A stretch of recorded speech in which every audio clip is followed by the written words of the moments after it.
রাস্তায় দাঁড়িয়েই লাজু আর অনুভবের তুমুল ঝগড়া। এবার কি ভেঙে যাবে তাদের সম্পর্ক?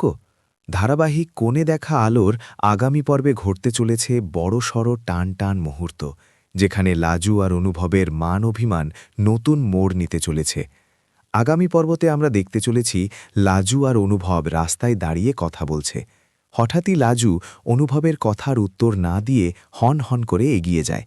তখন অনুভব পিছন পিছন আসে আর রাগ দেখিয়ে লাজুকে বলে, আমি একটা প্রশ্ন করেছি, সেটার উত্তর দেওয়ার কোনো প্রয়োজন মনে করছো না, নাকি চাইছো রাস্তার মধ্যে এখানেই ঝামেলা শুরু হোক? কথা শুনে লাজু বলে, যে কথা দিয়ে কথা রাখেনে, আমি তার কোনো কথা শুনিও নে আর তার সাথে কোনো কথা বলিও নে। লাজুর মুখ থেকে এইসব কথা শুনে তো অসম্ভব রেগে যায় অনুভব, আর রাস্তাতেই লাজুর দিকে একভাবে রাগী রাগী চোখে তাকিয়ে দেখতে থাকে। তবে কি এভাবেই চলতে থাকবে দুজনের মান অভিমান আর ভুল বোঝাবুঝি, নাকি লাজুকে খুশি করতে অনুভব বাধ্য হবে আবারও বনলতাকে নিজের বেডরুমে জায়গা দিতে? অনুভব যদি এমনটা করে, আপনারা কারা কারা মেনে নেবেন বন্ধুরা?